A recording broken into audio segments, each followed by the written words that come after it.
significa que el error de la entrevista me costó más de $2 millones. La enorme mayoría de los candidatos fracasan en el proceso.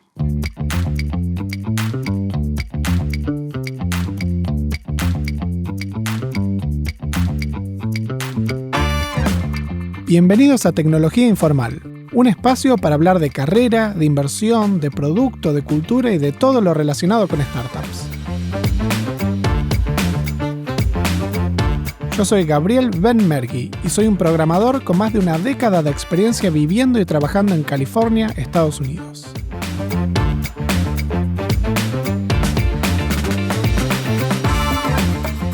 Hacer buenas entrevistas técnicas son un skill fundamental para progresar en la carrera y lograr mayores ingresos. Hoy vamos a hacer un deep dive en entrevistas, cómo funcionan, cómo practicar y cómo evitar errores caros.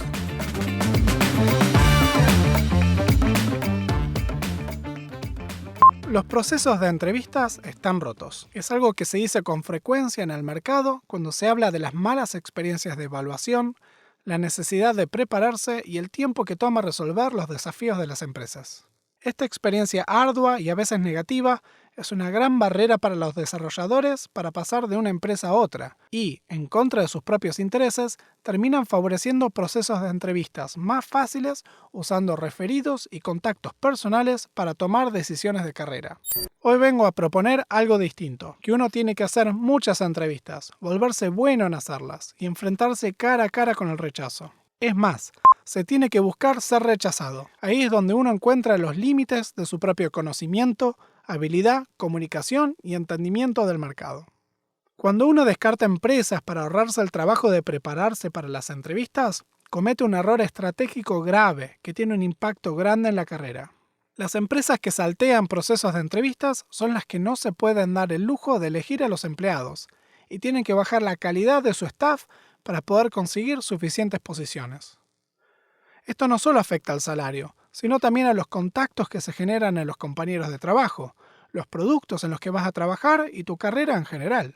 Recordemos que las empresas que más pagan en el mundo, las americanas, pagan desde $150,000 por juniors hasta cientos de miles de dólares más para seniors. Para poder entrar en las empresas que pagan en esta categoría hay que ser bueno en las entrevistas, así que veamos con detalle este proceso.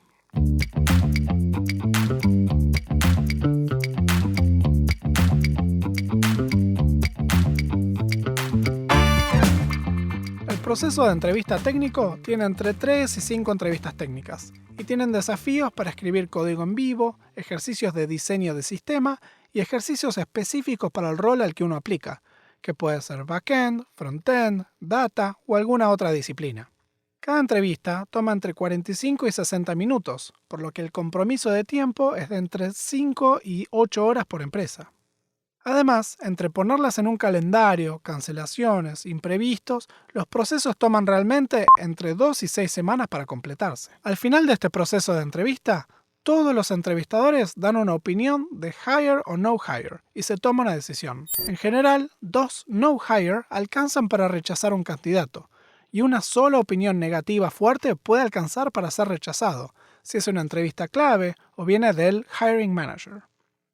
Además, las entrevistas también nivelan para los roles y para la oferta que se va a hacer. Mientras mejor te vaya, más plata te van a ofrecer. El margen para error en las entrevistas es bajo y el valor de hacerlas bien es muy alto. Hay que apuntar a hacer todas bien. En mi experiencia, la tasa de pass rate, es decir, la aprobación de candidatos, en empresas como Scribd, Robinhood o OpenSea, está muy por debajo del 50%. La enorme mayoría de los candidatos fracasan en el proceso. La entrevista más fundamental de todas siempre es la de escribir código en vivo. En estos desafíos, el entrevistador presenta una definición de problema y el candidato tiene que, en vivo, encontrar e implementar la solución algorítmica o de diseño para cumplir requerimientos. Históricamente, las empresas como Google o Facebook impusieron el modelo de problemas de estructuras de datos y algoritmos, parecido a la programación competitiva.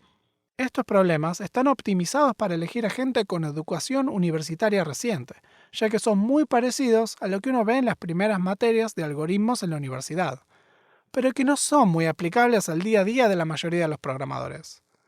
Se maneja recursión, pilas, árboles, grafos y algoritmos piolas o creativos.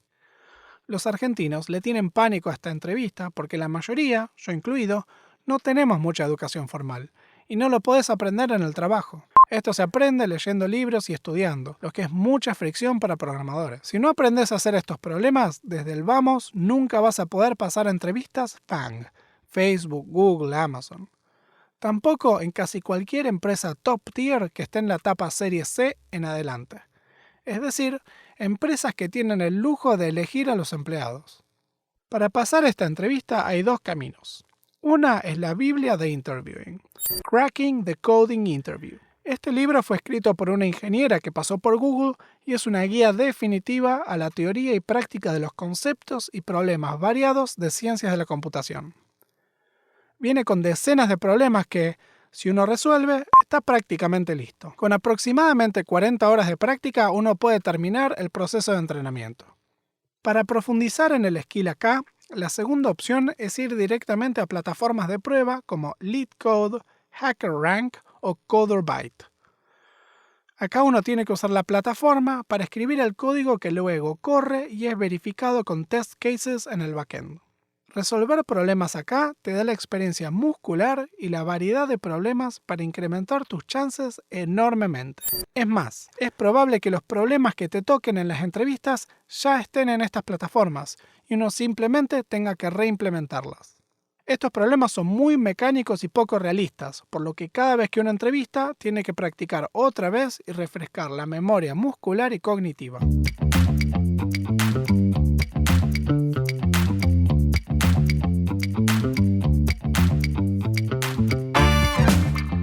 En el episodio 3 de Tecnología Informal menciono que la entrevista que más falla en los argentinos son las de producto o diseño de sistemas. Una entrevista que casi no existe en Argentina es pedirle al candidato, en base a un conjunto ambiguo de requerimientos, que cree un sistema que pueda servir como un MVP de un producto. En consultoría, que es lo más común en Argentina, te dicen exactamente qué hacer y no participan los programadores en el proceso creativo de producto, por lo que están usualmente perdidos en esta entrevista. En Robinhood le pedíamos a los candidatos que diseñen una aplicación de chat para familias. La expectativa es que el candidato transforme eso en requerimientos funcionales y no funcionales. ¿Qué features va a tener la plataforma? ¿Y cómo hay que hacerlo para que escale y ande bien? Luego de aclarar requerimientos, hay que elegir el stack. ¿Qué bases de datos se van a usar? ¿Cómo se implementa una API para este servicio? ¿Cómo es la arquitectura de los clientes? En esta conversación se revela la experiencia y entendimiento técnico de los candidatos. ¿Pueden conjurar distintas tecnologías o solo conocen las que utilizaron? ¿Entienden el propósito de un load balancer, un CDN, caching, queuing, sockets, fault tolerance, scaling, etc.?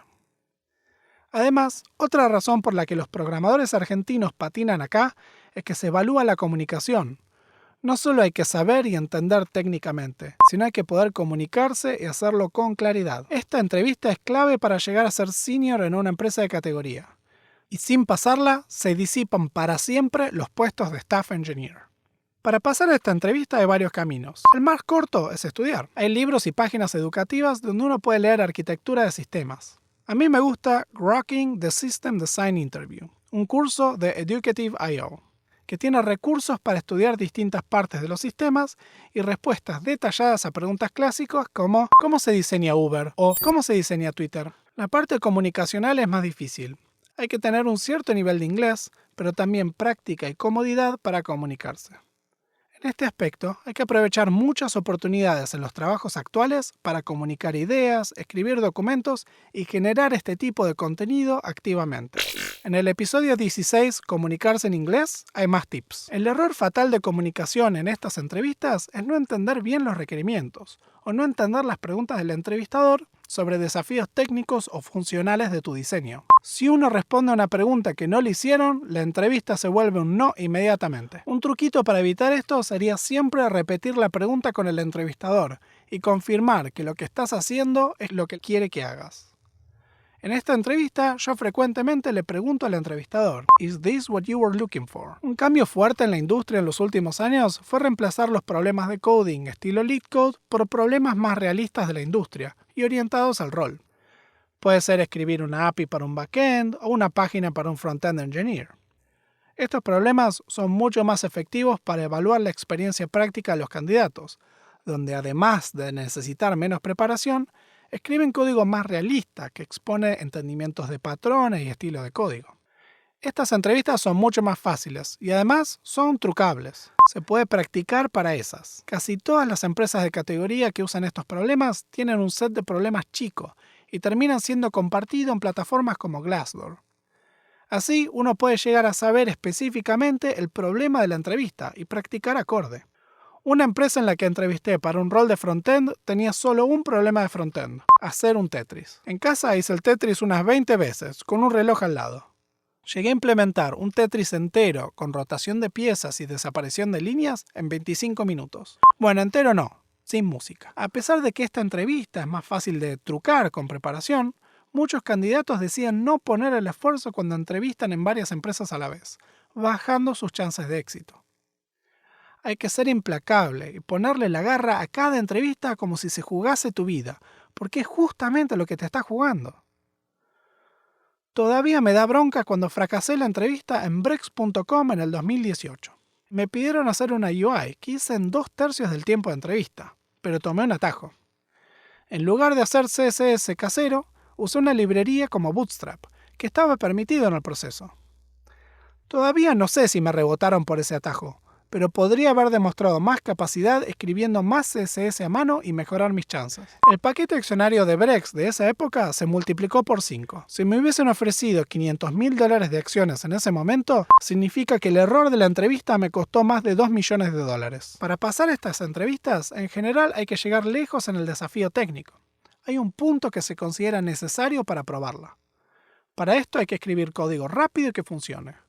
Hay que escribir código de a poco y probarlo frecuentemente para no descubrir mucho más adelante que el código tiene muchos bugs y aunque conceptualmente esté bien, no funcione. También hay una segunda parte que es muy importante, que es la comunicación, las prácticas de limpieza del código, etc. Esta segunda parte en realidad evalúa la experiencia de los programadores en un ambiente donde otros programadores le hayan revisado el código, más bien una cultura de code reviews. En open source o empresas serie B en adelante se refuerzan prácticas básicas que quedan grabadas en el cerebro, y no tener estos tics se percibe como una debilidad técnica o falta de experiencia. Cómo se comunica uno y la forma en la que hace las cosas puede dar vuelta a la entrevista en cualquier dirección. Hay servicios de preparación de entrevistas enfocados en ayudar con esto. Algunos recruiters a veces hacen entrevistas de práctica con candidatos para evaluar y ejercitar.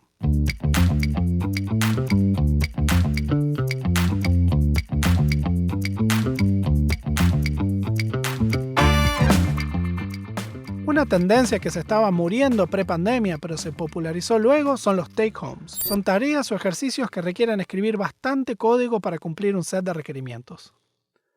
Las empresas siempre te dicen que deberías hacerlo en 2 horas, pero que es una gran mentira porque termina tomando 8 horas o más. Una empresa en la que entrevisté me mandaron 4 páginas de Figma con requerimientos de agregar componentes en su sistema de UI, tests, error handling y más. Me tomó como 12 horas y me rechazaron por un bug. Muchos candidatos le tienen miedo a los live coding interview y dicen que quieren take homes, pero después no los hacen, porque se dan cuenta que una entrevista en vivo son 30 minutos y un take-home es un domingo entero de codeo. Los take-home se volvieron populares para empresas chicas porque estiman que les toma menos tiempo entrevistar a más gente y porque no tienen un proceso de entrevistado serio todavía. Yo creo que no les conviene. Los empleados senior y habilidosos ya practican para entrevistas en vivo, por lo que reducen su pool de candidatos en la peor manera posible. Esto me lo confirmó una vez el CEO de Triplebyte, que pre-pandemia me dijo que la tasa de contratación de candidatos que prefieren take-home es menor a los que deciden ir por live coding, indicando una baja de la calidad de los candidatos. Además, los problemas take-home toman mucho más tiempo en evaluar y las evaluaciones son inconsistentes. Dicho esto, recordar que mientras más opciones tenga uno, mejores son sus prospectos de salarios, así que vale la pena evaluar cómo hacerlas bien como candidato. La clave de esta entrevista es enfocarse en la experiencia del que va a revisar tu solución, no en escribir un código que más o menos anda. La evaluación de código siempre es pobre y apresurada, pero sí se busca que pase un lint, es decir, que el código tenga buen formato y esté organizado y que no haya hacks o cosas groseras. Es más importante la funcionalidad y la documentación. Hay que testear bien que los requerimientos se cumplen y la solución anda. Y aunque es difícil que no haya bugs, uno puede quedar muy bien exponiendo un test plan.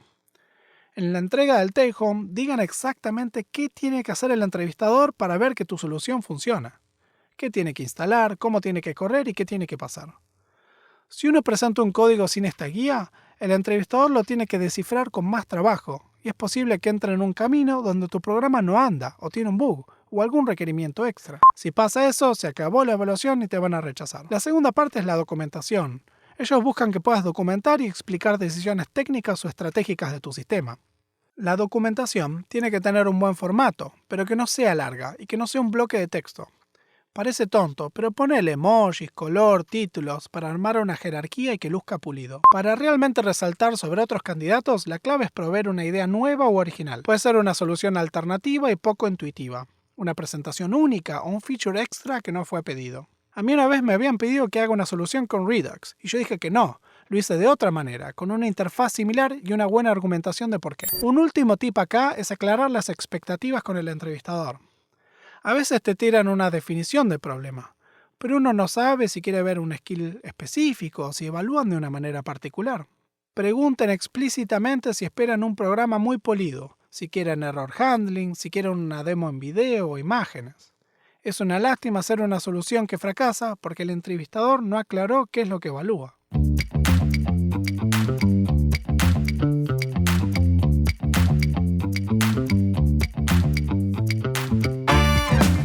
Luego de las entrevistas duras, siempre hay al menos una entrevista llamada Behavioral, Cultura o Producto. Más allá de la evaluación técnica, el entrevistador quiere saber si hay un buen fit cultural y si estaría bueno trabajar con vos.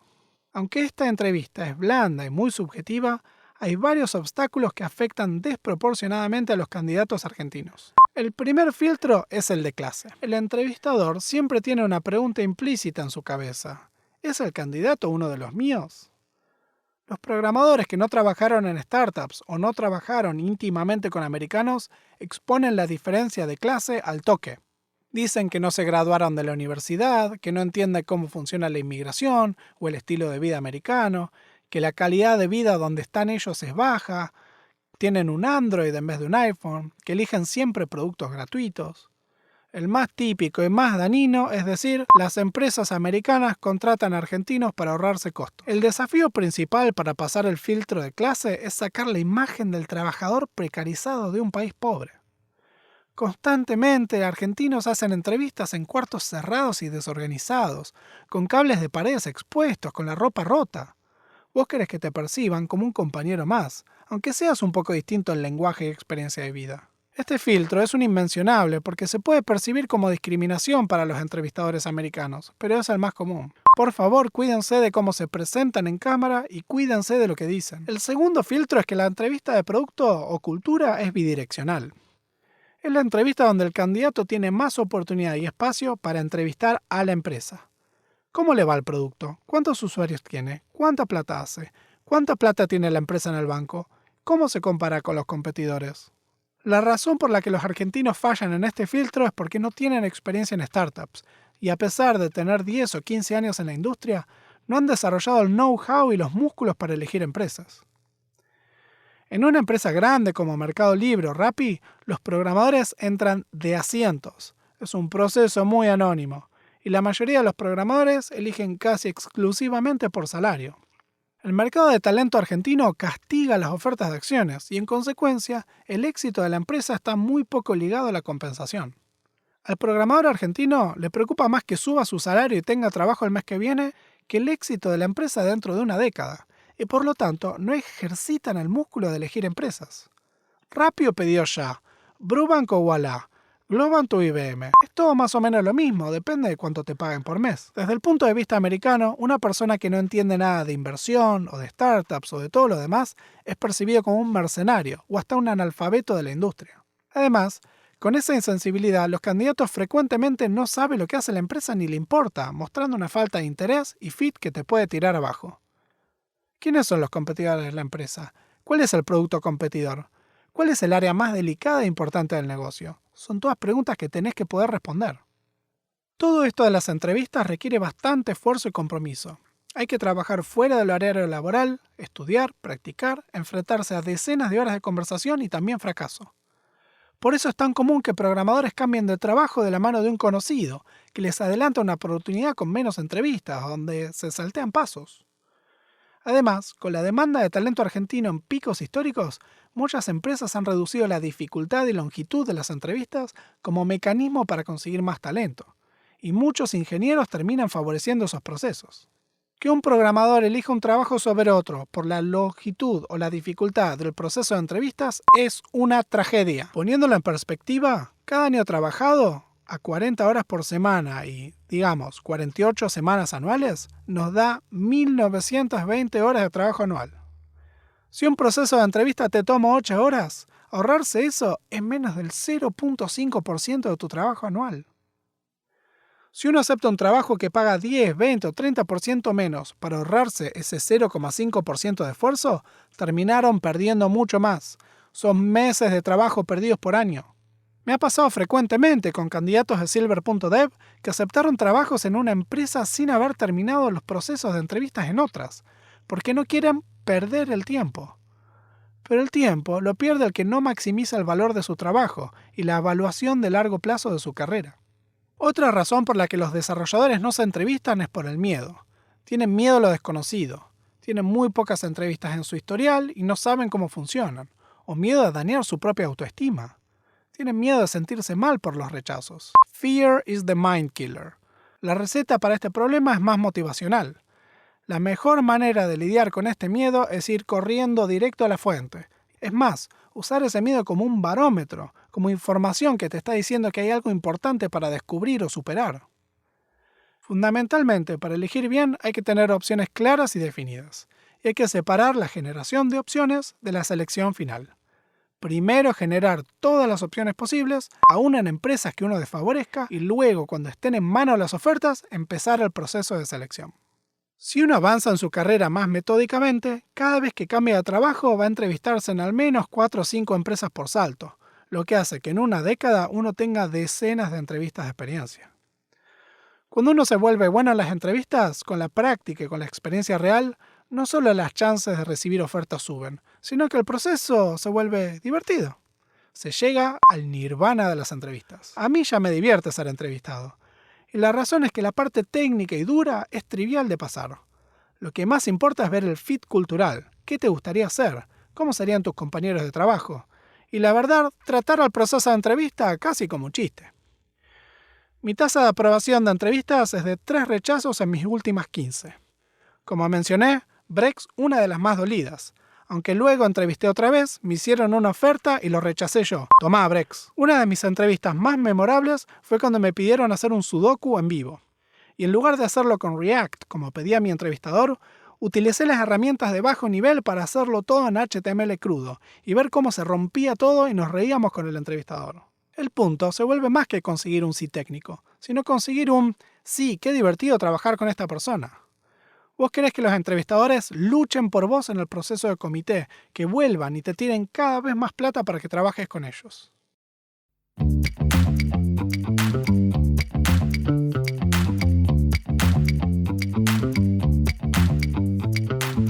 Ignorar el proceso de entrevistas es una manera de limitar tus prospectos profesionales y económicos.